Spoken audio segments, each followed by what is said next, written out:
The European media, many of which are state-funded, and leaders continue to publicly obsess over the US election. The concern stems from statements made by both the former and current president-elect regarding NATO's defense spending, or the lack thereof.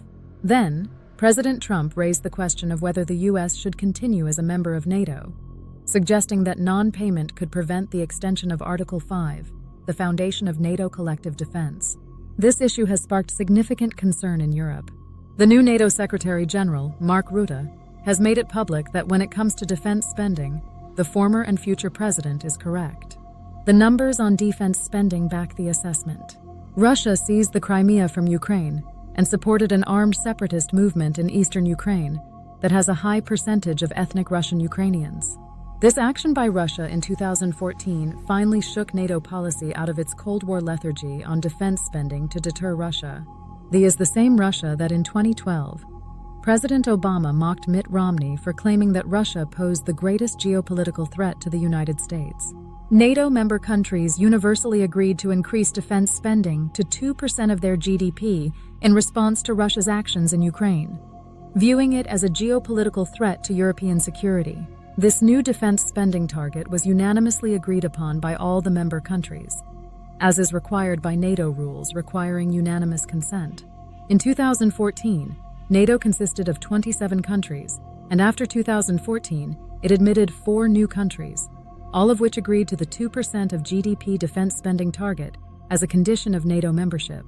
2 significant events occurred following the 2014 Russian operation and the decision to increase defense spending. The first is that the collective West did almost nothing to help Ukraine from a military perspective, as most countries wanted to avoid escalation with Russia. This is particularly evident in the swift conclusion of the operation. Lethal aid started flowing at low levels to Ukraine a couple of years after the Russian seizure of Crimea. Despite unanimous agreement, NATO member states nearly universally ignored the 2% GDP target. Weapons were not being sent to Ukraine. Rampant corruption played a part in this decision not to send aid. Russian oil and gas continued to flow into Europe, and collective defense spending in NATO fell the first year after the invasion and the first year of the new target spending. Clearly, European NATO and Canada did not take the Russian threat seriously, nor did they feel obligated to fulfill their agreed-upon obligations. NATO countries and leadership reassured themselves that they were indeed meeting the 2% of GDP goal in collective quantities, given that defense spending as a percentage of GDP has consistently exceeded 2% since the 2014 agreement. Collectively, they achieved about 2%, which they assured themselves shielded them from criticism from then-President Trump in 2017. Despite knowing they were deceiving themselves, they acted as if their honor was under threat. When excluding the US and focusing solely on Europe and Canada, NATO defense spending has fallen short of the agreed-upon 2% GDP target for 10 out of 11 years, ultimately reaching 2.02% of GDP in 2024. When accounting for the US, NATO consistently contributes to GDP, reaching 2.71% in 2024. However, the agreement required each individual country in NATO to contribute 2% of their GDP, rather than a collective one. Since the spending agreement has been made, only 3 countries have met it every year since 2014: United States, United Kingdom, Greece. There are 2 countries that have met the 2% target since joining NATO. Finland, Sweden 2024 will see the largest number of NATO countries making the GDP, with 24 of 31 nations meeting the target, or 77% participation. While this is encouraging, it should be noted that the agreement is in its 11th year. The individual measure of NATO countries reaching the goal for each of those 11 years is only 27%, and prior to the Russian invasion of Ukraine in 2022, that rate was only 19%. NATO countries that have failed to meet their spending targets in 2024 and have not done so since 2014: Belgium, Canada, Italy, Luxembourg, Portugal, Slovenia, Spain.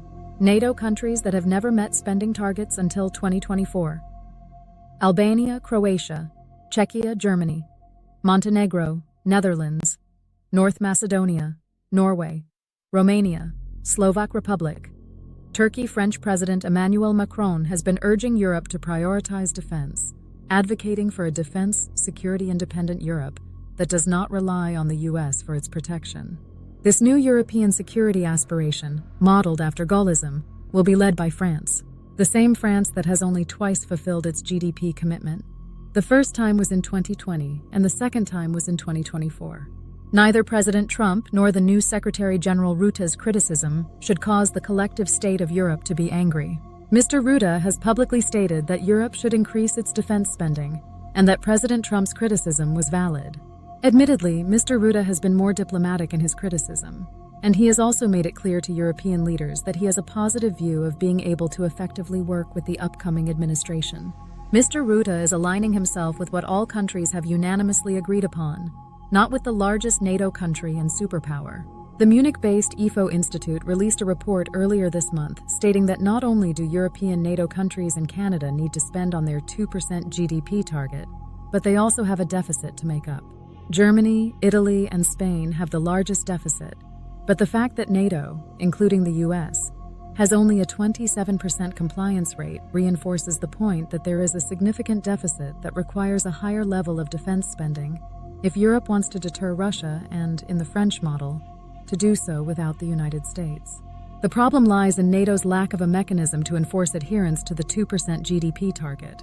The responsibility fell on individual countries, and all but 3, the US, UK, and Greece, failed to fulfill their obligations.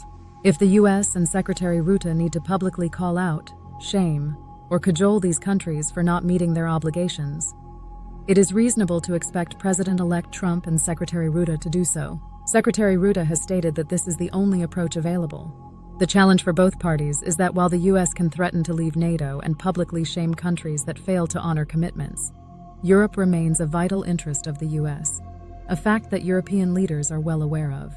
The European leaders' willingness to buy into the hyperbolic statements from the US reflects their inability to properly understand the geopolitical position of US and European common interests. The question that European and Canadian NATO leaders should be asking themselves is, why do they even want to be in NATO if they don't want to contribute equally for security? Should countries that fail to meet their commitments receive payment transfers from compliant countries to ensure that everyone is on target? Should they be disqualified from receiving defense alliance protections? NATO members, especially those who fail to honor their commitments, will veto payment transfers or reduced alliance privileges because NATO cannot change rules without unanimous consent. The European Union has representatives attend NATO conferences. Perhaps the EU can take a more active role, not in trying to create a military, but in enforcing compliance on states that are both in the EU and NATO. The argument posits that the EU security relies on NATO, and countries opposing an EU army should exert pressure on EU members to comply, thereby preventing the EU from justifying the formation of an army. Both sides could use the EU threat to their advantage.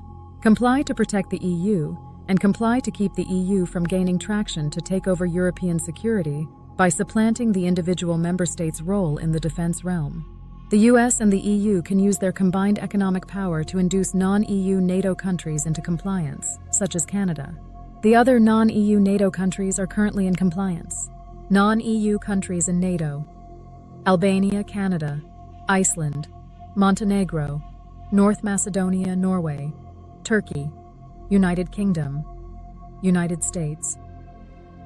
These are merely potential suggestions to enforce compliance on NATO countries in the event that public pressure fails, and they should not be construed as all-encompassing solutions. The idea is that we can propose alternative approaches to achieve compliance. Removing the 2% GDP requirement would worsen the security situation in Europe and face opposition from the US, UK, Greece, and Secretary Rutte. European leaders need to stop their fearmongering grandstanding over the mean man across the Atlantic and find solutions to prevent the worst impulses they fear, which should not be too hard since they all agreed to the solution 11 years ago.